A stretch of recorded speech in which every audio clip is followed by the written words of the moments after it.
So, welcome everybody to the How to Sell Summit. This is our speaker roundtable. I'm your host, Kim Galloway, and this is our final piece of the summit.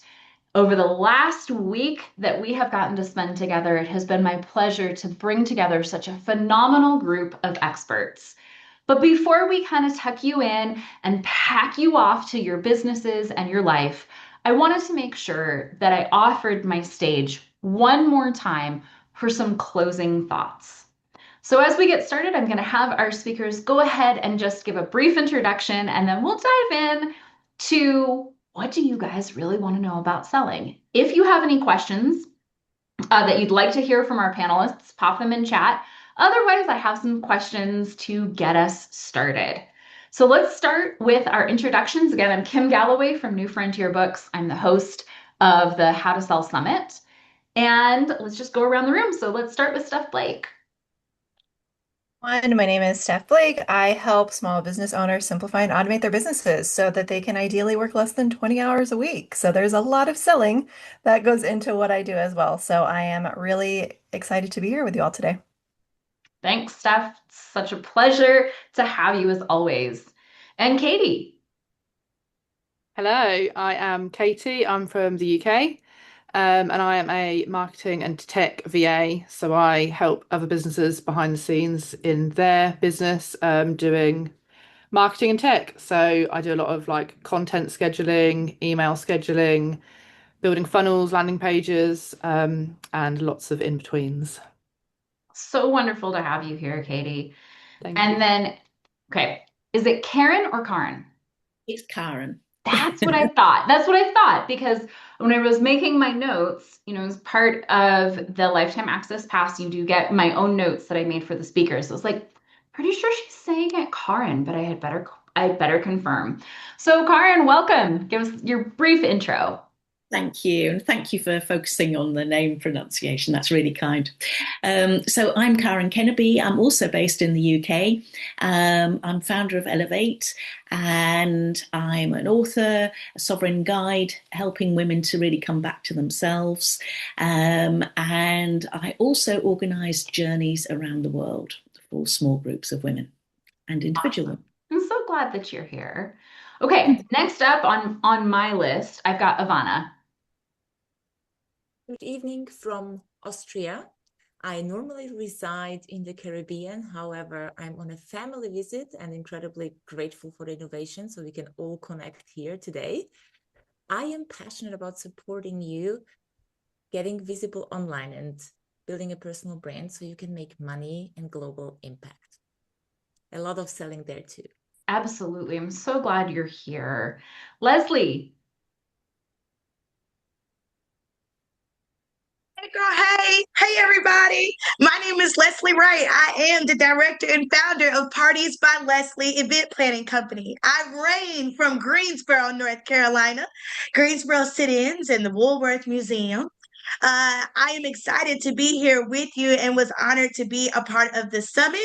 I help women and men to do virtual and in-person events for their business and for their families, but specifically for those who have less than $5,000 to get the whole thing done. So I work with people who have emergent budgets, slim budgets, but still a budget. So thanks for having me. Leslie, I'm so glad you're here. And the chat just lit up. Bring in the energy. Yes, thank you.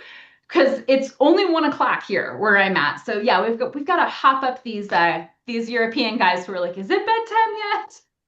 Yeah, I know. it's 4 o'clock here, honey. We're on our second win in Greensboro. There you go. There you go. Dr. Christiana, welcome back. I'm so glad to have you. Welcome, and thank you so much for the wonderful bundle. I have to really say, Kim, it's like the best. So I'm already going to say this. I'm full of gratitude. So my name is Dr. Christiana. I live in California. You can hear from my accent. I'm actually German. I'm a leadership strategist, an author, a TEDx speaker, and I help entrepreneurs really build clarity in their businesses. So how they can be more confident in writing that book, getting on that stage, and of course, coaching with more confidence and clarity. So super excited to be here. And this is an amazing group. So I can't wait to collaborate with everybody and answer any questions. Fabulous. And Tara. My name is Tara. I am the founder of Hey Girl You Can. So I really work with women on how to start their business, scale their business, but most importantly, sustain their business because I've had a business for 28 years. And so teaching people how to keep that business going. And I will plug Stephanie because I actually use her entire system to run all of my businesses. So I was so excited to see her on here. So I'll just give her a little plug with my 1 second. Stephanie is awesome. And lastly, rounding up our panel today, we have Sabine. Hello, everybody. My name is Sabine Kvenberg, also known as the storytelling dame from Germany. Hello, fellow German here. Well, I was a former actress and director in Germany before I moved to the States. I now live in Florida. I had a school for 25 years, teaching people to be more comfortable and confident on stage.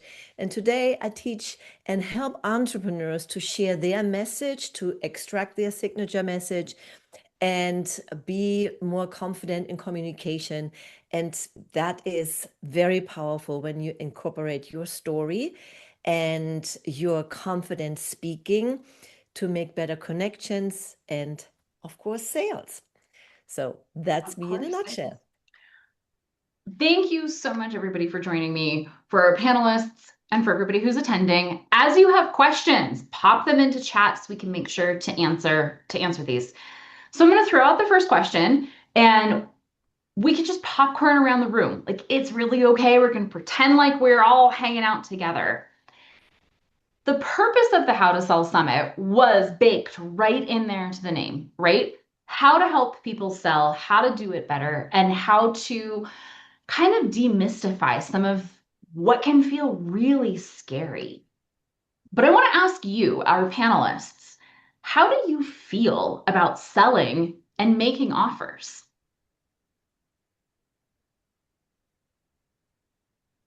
Well, I can start out. I'm happy Go to.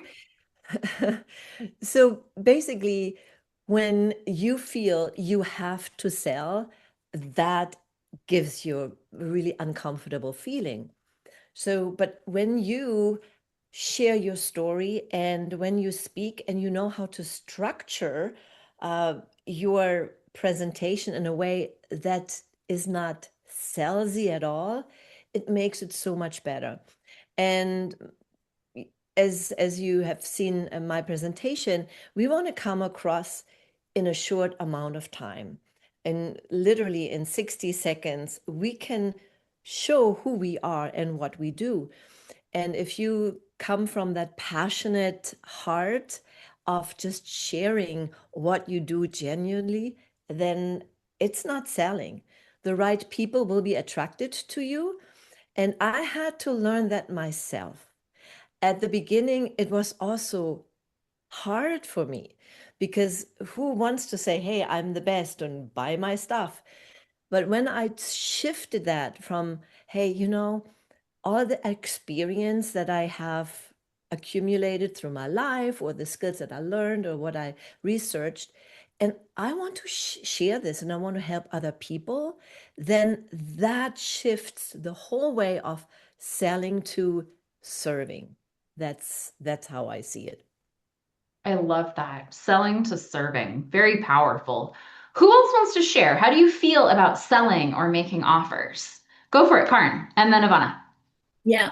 So I think there's such a lot built up around the word sell, but we're actually selling ideas and we're selling ourselves the whole time.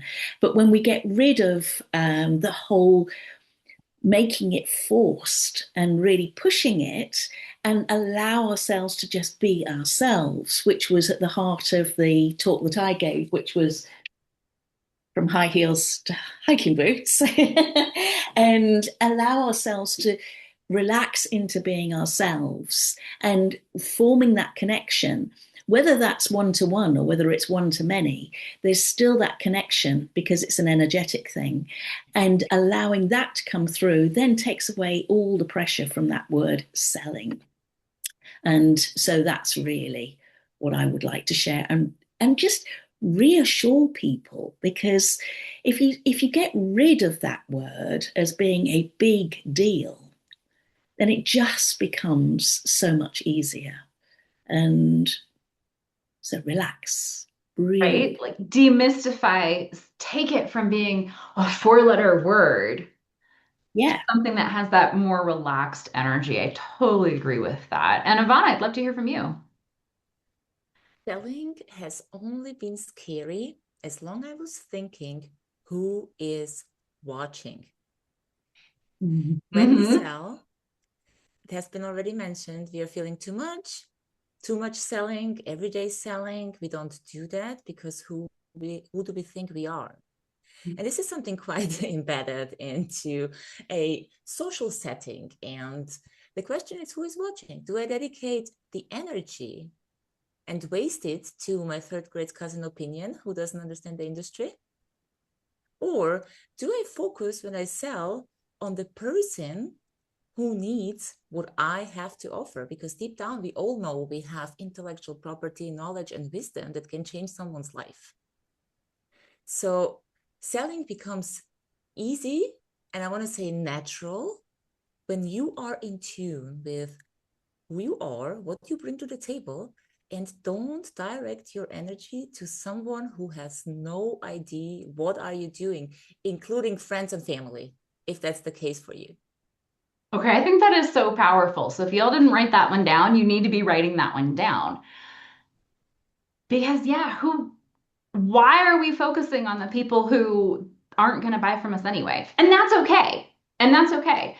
You know, and I loved what you had said, Ivana, about like who's watching.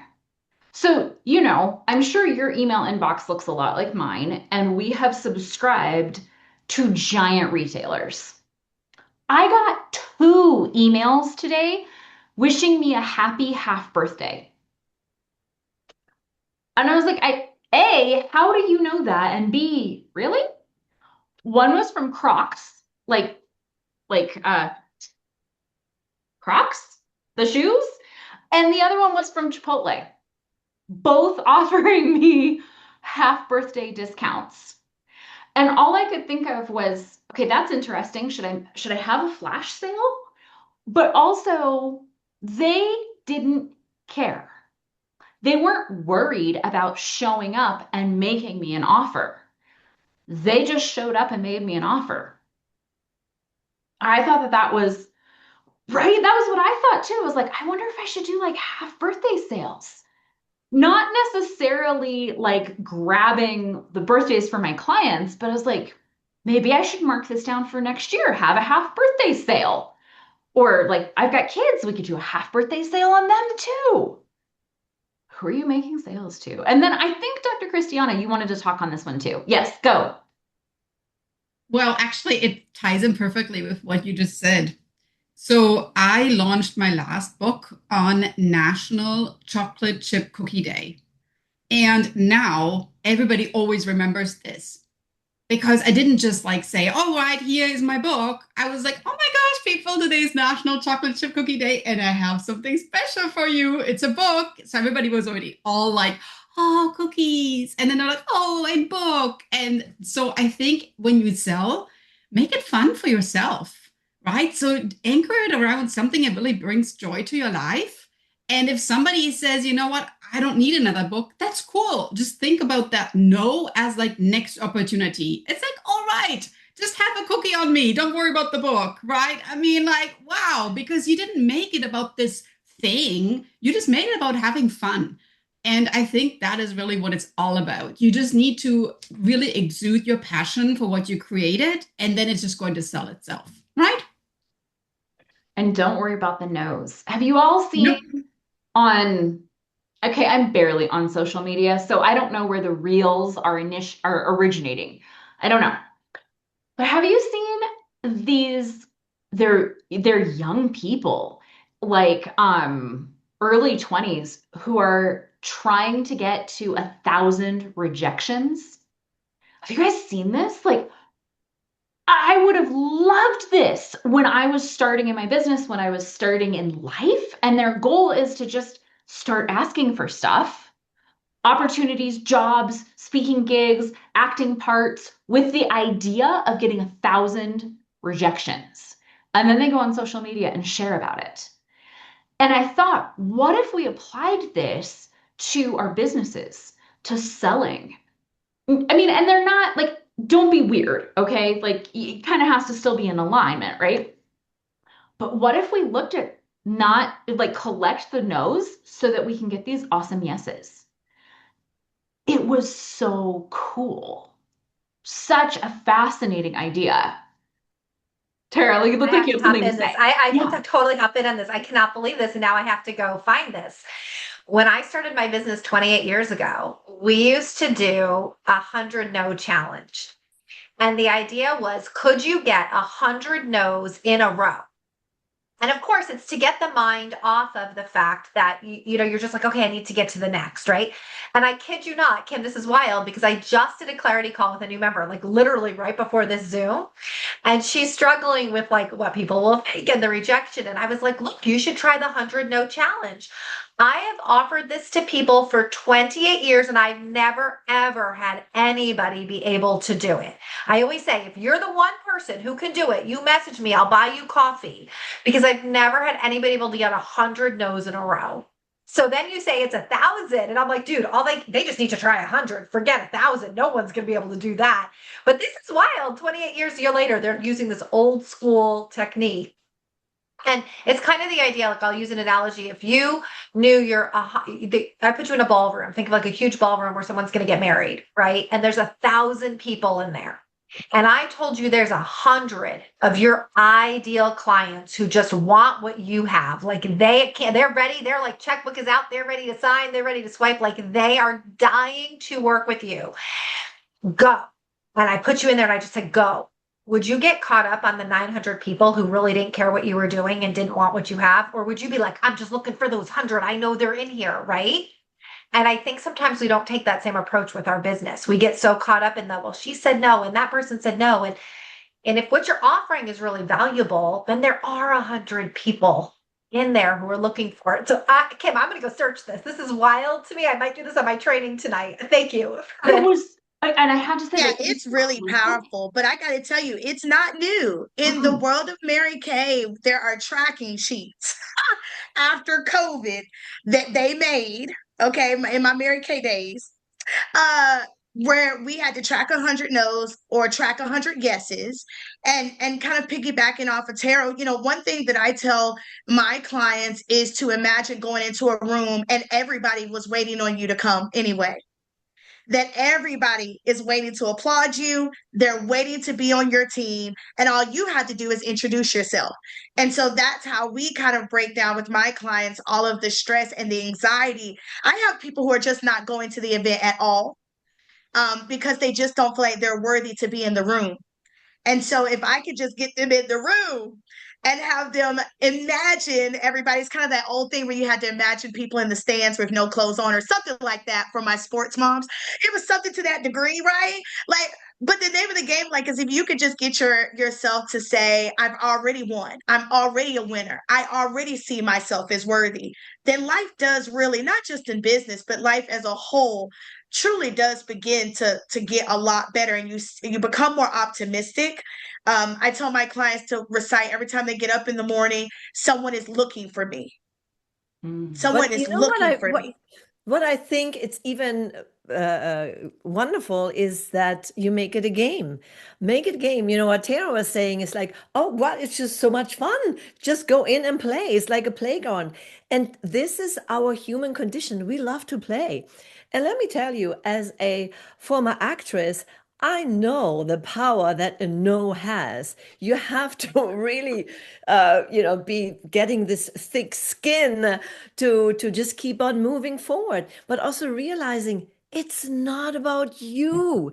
And I think this is what where the most hesitation comes in, because people take it personally. But you see, in my case, you have like thousands of people who apply for the same role, and the director is not looking at you. You can be just as good as someone else, but you may not have the right look. You're just not connecting. You're blonde and they're looking for dark hair, right? So if you understand that, first of all, don't take it personal. And then the more you get those rejections, the more you get relaxed and make it a game. And then eventually it's just like a piece of cake. Yeah, and then your energy is just oozing out anyway, isn't it? And so you naturally just become attractive because you are just relaxed and having fun, and you've dropped all that thought about what you're doing, and you're just being. You're just being. So it's much more attractive.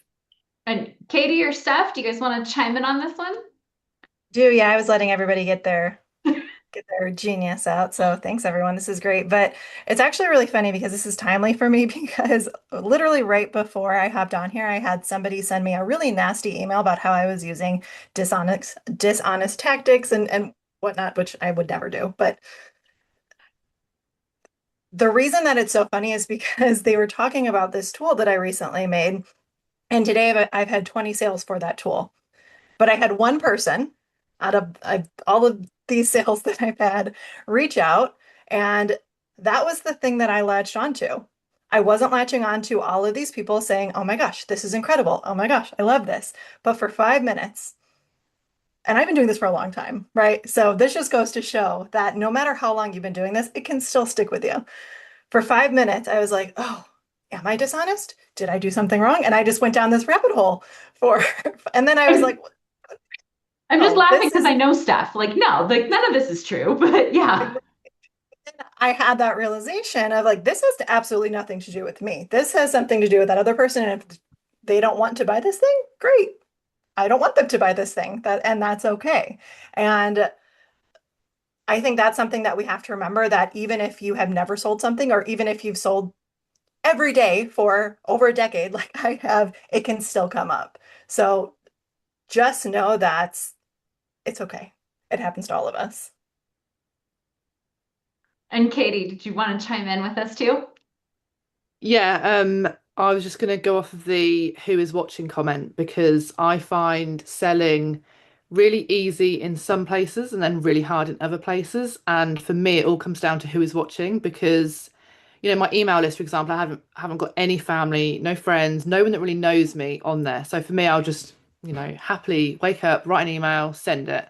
Whereas places like Instagram for me, which I enjoy, and it is one of my main platforms, but I know that, all the school mums follow me on Instagram. I've got people that I went to school with, local people, and I hate going on there and selling because I just feel so icky around it. And I'll go through the viewers and think, oh, they're watching me. What are they going to think? Who do they think I am? So yeah, definitely like the who is watching is a big one for me. And I think deciding which platforms to be on and what to post in each one can be really helpful. And it's something I need to improve on with Instagram, especially because, as I said, it's a main platform of mine. It's not like I don't want to be on it, but I just need to get over the fear of like who is watching and not care. And that's so powerful, especially on a platform like social media, any of them, because it's much harder to curate who's watching you. Yeah. I mean, on our email list, no. How often do we go through and go like, oh, sorry, Auntie. No. Yeah. Oops, sorry. No. It always surprises me when my husband's like, you email me every day at 3:30 in the morning. I'm like, yeah, I email everybody every day at 3:30 in the morning. It's not just you. Do you want to leave? You okay? Yeah, my husband's definitely not on my email list. He wouldn't know how. Ivana. I think the who is watching theme goes with rejection, because not being supported by friends and family, because some are just lurking around, looking around what they're doing. Again, they're not our buyers. They will never invest in us. This is happening so much, and it is a type of rejection because they are not validating, or what feels like not validating what we are doing.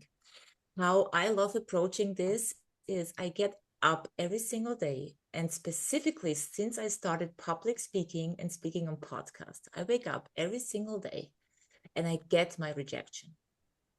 I pitch higher than what I ever would get, with the thought, if it's not, then it's not.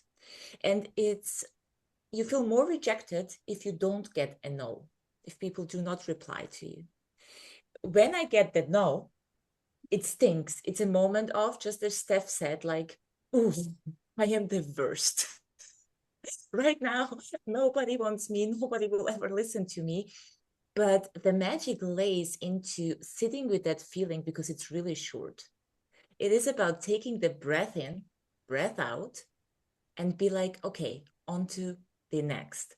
And the quicker we bridge that gap between rejection and sitting in the misery of being rejected, the quicker you get your opportunity. May it be the sales, the speaking gig, the podcast guest spot, whatever you are onto, because it is nothing personal. And coming from a Dublin trip with some very old friends who do not understand why I'm on Instagram, why I'm here with you tonight, and what we're all doing, I was afraid to feel rejected because they're all living a different life, very mediocre, very solid. There is no risk. And I've been observing their rejections. And often what I see is, it was really a feeling of, oh, I wish I could do that, what she's doing, but I'm not going to give her the credits. And it's okay. And that's totally fine, because we cannot force people into believing in us, not forcing them into supporting us. There are other places for that. You know, and I love what you just said. So my other life is as an author. And when I wanted to do the How to Sell Summit, I wanted to specifically help my authors who are also business owners to bridge this gap, because I love sales. I love making offers. I love the cash. Okay. I love what I can buy with the cash too. Same. Yeah. Yeah. Right. But you said something with this theme of like who's watching and the rejection. And a million years ago, I was at a writers' conference in Wales, and I had a friend who was there, acquaintance. We met up there, and I was lamenting the fact that my family never read my writing. I was getting a degree in creative writing. They never read my writing. And I was like, are they proud of me? Or do they wish I was doing something else? And she said something so powerful. I've never forgotten this. She said, you know, you'd be proud of your kid if your kid was a plumber. They are gainfully employed. They are helping out in moving the poos. You would be really proud of them. But would you want to go to their job site and peer under the kitchen sink and go, wow, nice pipes that you put in there? No. So this idea of who's watching and are they the right fit as a homeowner, when the plumber comes to my house and figures it out, of course I'm looking under there and going, good job, plumber guy. But I doubt his wife does that. Who's watching? And we can get the love and support from our friends and family, sometimes begrudgingly, even if they don't want to peer under the kitchen cabinet and look at the pipes. Now, I love that, Kim. I'm going to use that. I love that. Yes, right? Like it has been so powerful every time when I feel like somebody wasn't paying enough attention. Well, yeah, sometimes it's okay. Okay. Yeah, I have something that I want to go off just like Yeah, really go quickly, for it, Kim. Steph. Go. At this point, my family has no idea what I do. They have no idea how to explain it to anybody. They still think that my background is in graphic design. They still think I design websites. I haven't designed a website in maybe 9 years. And it took me a really long time to be okay with that, to be okay with nobody understanding what I do, because they're not going to, because they're not in my world, and that's okay. So. No, I love that. My daughter just turned 3 and she likes to come to my office because she thinks what I do is send emails. I mean, you do. I mean, right. She's not wrong, but she's like, you gonna go send emails, Mom? I come with you. And she has one of my old dead computers, and she'll be over there like banging on it. So what you doing, baby? And she goes, I send in the emails. My kids. Of course, she's gonna one day they're gonna be like, "What do you want to be when you grow up?" And she's gonna be like, "Send emails." Send emails. Like, that's not a job. Yeah. And she's gonna be like, "Yes, it is. It's what my mom does." Yep. No, well, at least yours is like send emails. You know, mine is like, well, my mom plays with confetti and balloons for a living. Touche. You know. And I still have family members, and they are very sincere about it. When we're at weddings and funerals, they want to, pull me aside. So are you still doing events? Yep, 18 years in. And that pays your bills? Well, we're not homeless. It's going good. That's my favorite one. Really, you make money doing that? Yep. I sure do. Yep. And I really like it too. Kim, can I I kind of add really on to enjoy your playing with plates rejection? and cups. I sure do. Yeah. Talk about Yes. rejection. Well, and I'm kind of going on with what Ivana was saying, which I thought was great. And I was just doing a training on this because I think when I started and got into business, when people would say no, in my mind, that was a negative. Like something negative had happened. So if you kind of think you're here, right? And when somebody would say yes, that was a positive, right? It was like, okay, yes, I might have a sale, I might have a client, like it moved me up. But when somebody said no, I pictured it as like a negative, like something negative had happened, like I had lost something. And it took me a really long time to understand that a no was neutral. A no really was not negative. Nothing happened. Like if that person said no to me, well, they were never my client anyway. I didn't lose money. I didn't lose a client. I didn't lose an opportunity because I never had anything. But a yes potentially could give me something. So when we're talking about like working these numbers of like, can you get 100 rejections or whatnot? No's, if we can switch our minds that no's are neutral, nothing happened. The needle did not move in any direction. So a no is nothing happened. But a yes potentially can change everything, right? And I think that helps us relieve the anxiety thinking a no is somehow negatively impacting my business. It doesn't have any impact. And that really helped my brain. That's really powerful. Oh, I love that. That neutrality with it. So most of y'all are new to my world, but we live out in the sticks. We live in the desert of New Mexico. Like my closest neighbor is a 10-minute car drive away, and town is like the postage stamp size town is half an hour. So we live out here in the middle of nowhere. And I love what you're talking about neutrality. Because when you think about the problems that the city has, there are things actively trying to get you in the city. Looking at you, all of those drug addicts who like they want something that I have. Well, out here I have a bunch of rattlesnakes. So many rattlesnakes. And they're neutral. They do not deserve to be part of my life, so we do activate the bang stick at them and then feed them to the buzzards. But they are a neutral thing. They're not they're not emotional or evil trying to come get me the way sometimes there's things like that in the city. So I love equating this no is it wasn't a negative, it's just nothing happened. That is so stinking powerful. So thank you. And then Steph popped into chat. It could also be a no for now, not forever. So case in point, speaking of Steph, you've been selling your thing here for a while because I picked it up. I think it's the thing that you sold 20 of today. I picked it up in the middle of the summit and I own it. I can't implement yet. But you have been selling it for a while. And there were people who were probably opening that email and not buying it yet. And then today, something changed. And they went from no's, which were really maybes, to yeses. And Tara, I love that. I love that. I'm going to like draw that and put that on my desk somehow. Yeah, that's super powerful. Yeah, Okay. I'll follow up to that.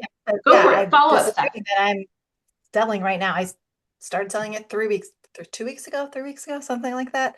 And yeah, over the past couple of weeks, I've had a lot of people reach out to me and say, I don't know if this is right for me. Will this work for me? Whatever, right? And I've had people say, I don't know if I want this right now, but I'm gonna wait. Like, okay, great, wait. And then I sent an email explaining a very specific use case of how this could work. Boom, 20 sales came through, right? And a lot of those are the people who said, I think I'm going to wait. So you never know what's going to shift for somebody, what is going to make it a yes for them. So that's why I always say no for now, not forever, because there have been people who met me 8 years ago who said, I've been on your email list for 8 years. Now I'm ready to buy. So you just never know. You just never know. And keep making the offers. Exactly. Always sell every day. every day. Yeah. Yeah. I want Now, you shall we have done it ourselves, haven't we? We've been on someone's list for what seems like forever. And then all of a sudden, for some reason, you read that email that day, whereas you hadn't read the last 10, 12, 20, whatever, and it just resonates. It's all about timing, isn't it? It's all about timing and just being in the right place at the right time for that person who just woke up with that intention. So many factors, none of which are to do with us. None of which are to do with us. And I think we always get tied in on the people who go from, hello, here's my money. Those are absolutely fabulous and we all like those, but that doesn't always happen. No. And I'm one of those people who had this thing with Steph, and like I'd watch the emails, but I was in the middle of everything. And she's like, this would help you. Oh, right. Click. I just needed her to like respond back to me.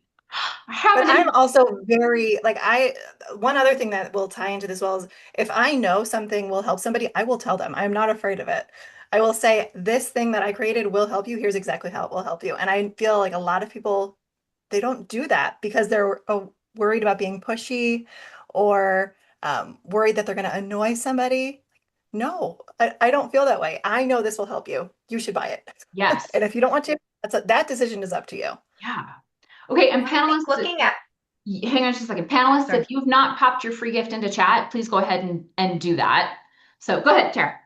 I was gonna say, so we were talking a lot about too before about like big companies, like what big companies do. Kim, you had shared you've gotten these 2.5 emails. So I've been doing a little social experiment for the last 2 years. Back in, I just checked, it was November 20th, 2024.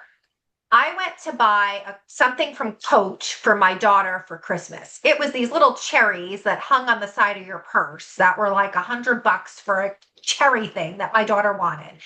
They were sold out on Coach. So I had to find it someplace else. So I didn't even buy it on Coach. I want to preface this. I went to Coach to find it. So on November 20th, they sent me a text message because I had to sign up, my little email.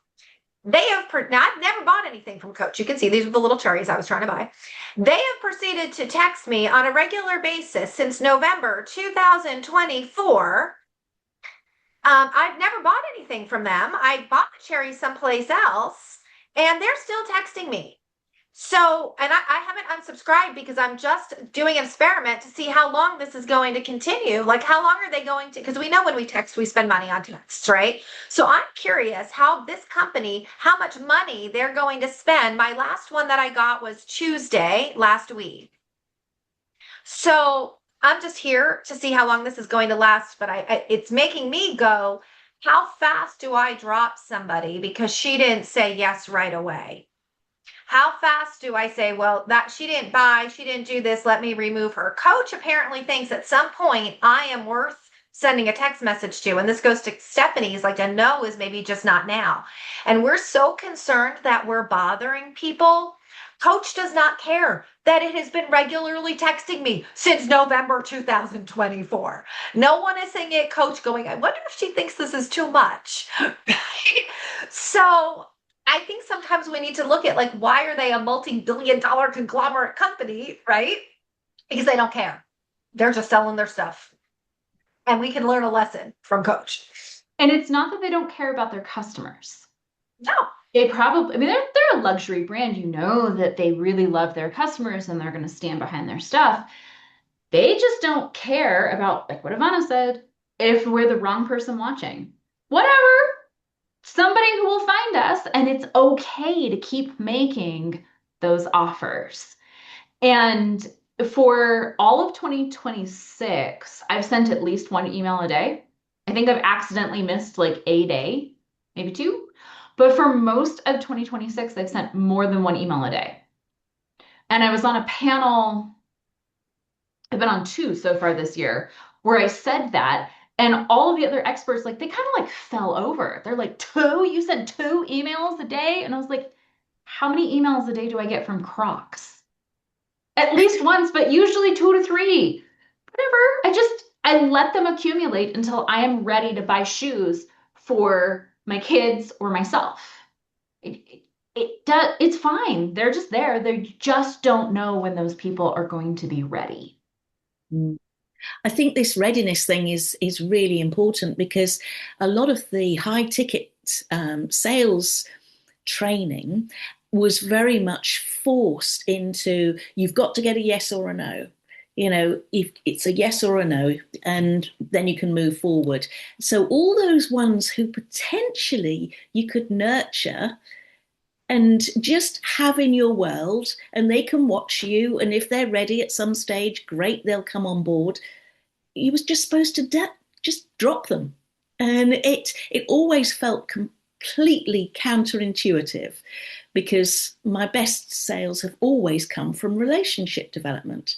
And, you know, ideally in a one-to-one position, but, you know, obviously it's online as well. So that whole idea of just, what, you just discard these people, it just felt very weird, very, very weird. So it's great that I think things have turned around a lot again, because everybody matters, don't they? And you don't know either, because yes, obviously we want the sale, but we also don't know what someone is taking from what we're sharing. So even if they don't buy, they might be getting value.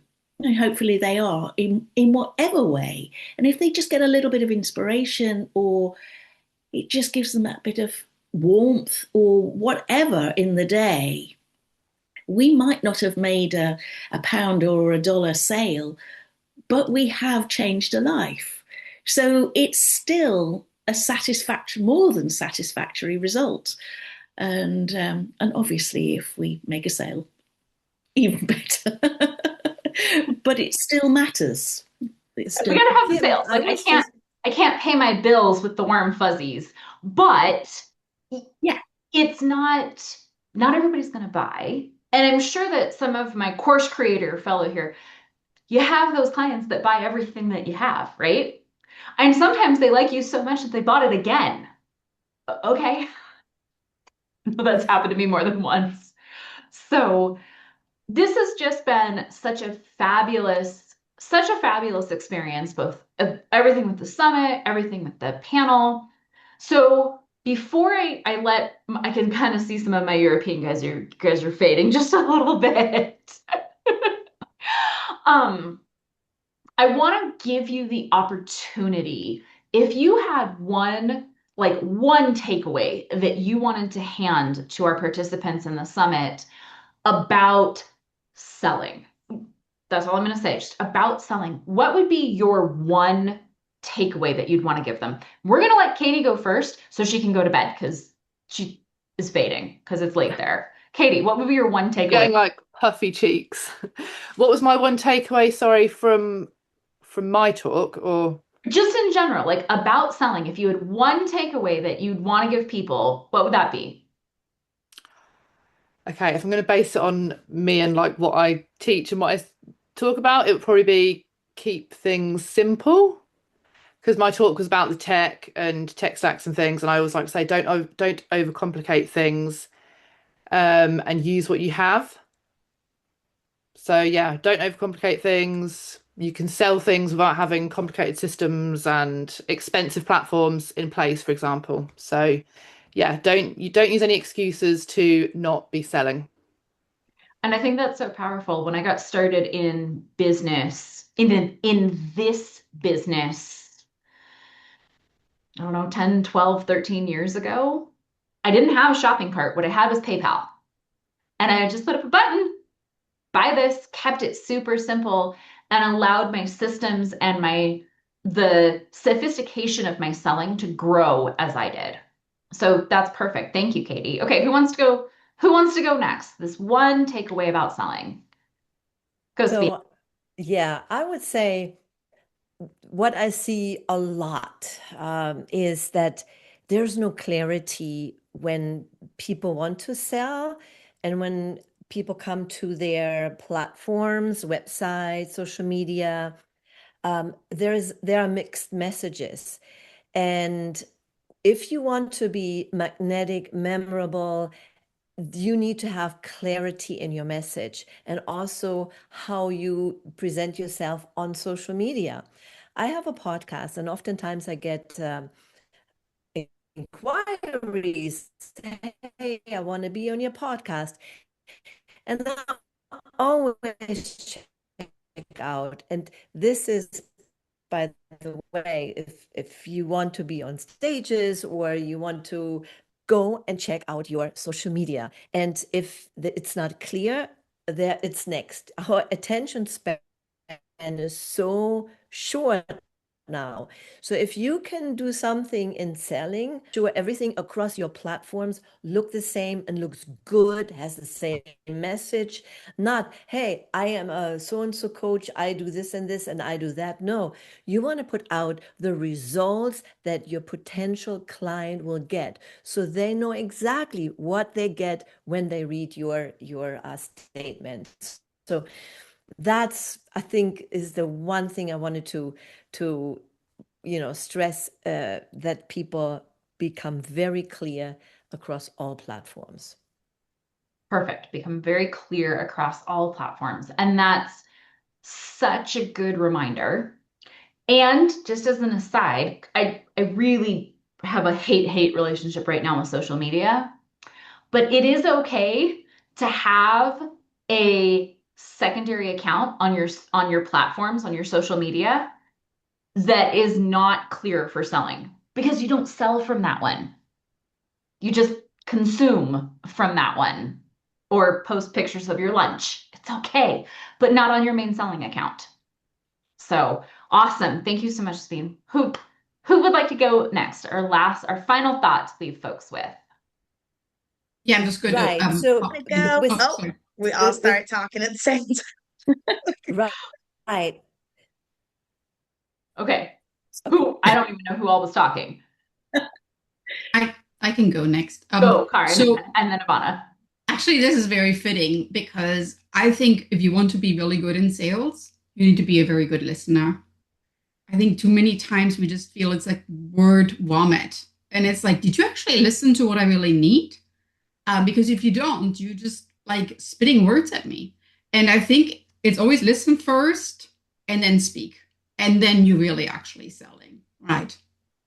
No, I think it's very powerful. Yeah. So your takeaway on that one is listen and actually use their words, not just listen and interpret in your head, then reply. Yeah. Very powerful. Thank you, Dr. Christiane. Karin. That really relates to what I was just about to say as well, Dr. Christiane. Because what I was going to say is be yourself, but purely focus on them. And because if you're thinking about yourself, you're just in the way. And that's when you get caught up with, I'm selling, what am I saying, what am I doing? Whereas if you are yourself, you're comfortable in that, but you're focused completely, you're really listening to what it is they're saying, what it is they want.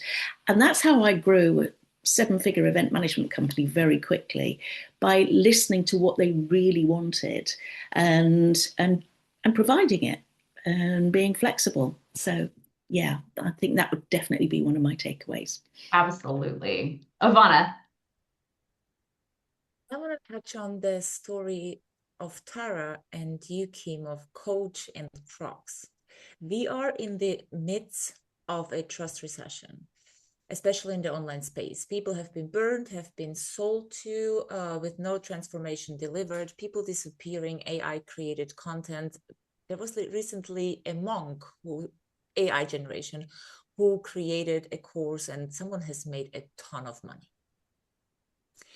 Now, if we are the people who deliver real transformation, people will need to get to know you, to trust you before they buy from you.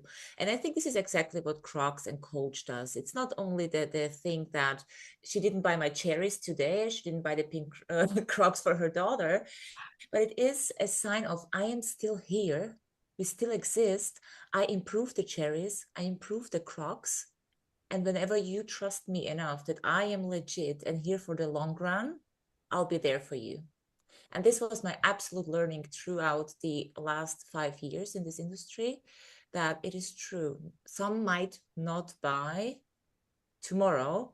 and they don't owe you an apology or an explanation. We all have made our own experiences.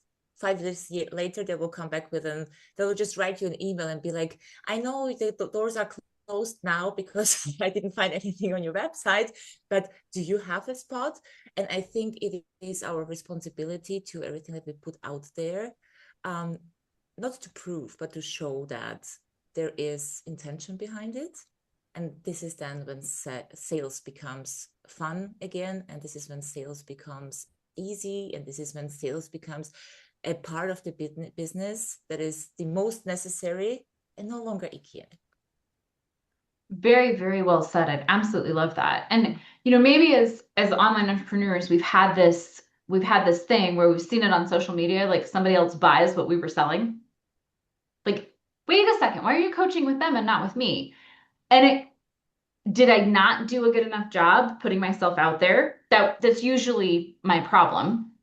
But coming with what Steph had said earlier about getting that nasty email from somebody, all these happy clients, one nasty email.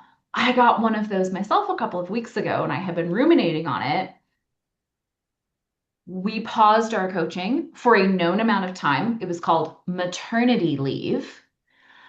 And my emails kept coming out. Like, I went nowhere. I had pre-scheduled everything for the months when I had this kid. She unsubscribed. I didn't change. So when she got mad at me years later for disappearing, and I'm like, I was right here the entire time. You turned off your side of the conversation. Kind of comes back to that, well, who's watching? But as we are looking at this whole trust recession, I didn't do that. I didn't do anything wrong there. I stayed exactly where I was. I didn't change my name, business or professional. I didn't change any of my locations. So have that consistency and allow the people to come to you. Who's watching? That magnetism that we've been talking about. Awesome. Okay, I think we need Tara and Steph, right? Go for it. I'll go since I'm unmuted. So I would say that when you're looking at sales and you're not sure what to say, what to do, how to frame something, how should you position yourself, you don't want to get rejected. The easiest tip is to put yourself as if you were the other person. If you were the buyer, what would you want someone to say to you? What would someone need to email you, DM you, offer you? How would they need to position themselves for you to say, sure, I'll take a look at that. Sure, I'd love to have a conversation about that. Yep, I'd love to hear more. And that will help because what will genuinely happen is it will become very authentic and integrity driven, and you'll attract the right people because they're attracted to your style, because you're attracting your own style. And so your results will really explode. So I always think like, okay, I want to reach out to Stephanie and you know, maybe pitch her this thing. Well, I haven't talked to her in a long time. What would I need her to say to me that would make me not feel like that was creepy? That's what I do. I love it. So she would feel it's creepy. That's really powerful. Don't be creepy. But what I think what Tara just said is really powerful. Dig into this. It's not necessarily pretending to be your ideal client. Correct me if I'm wrong here.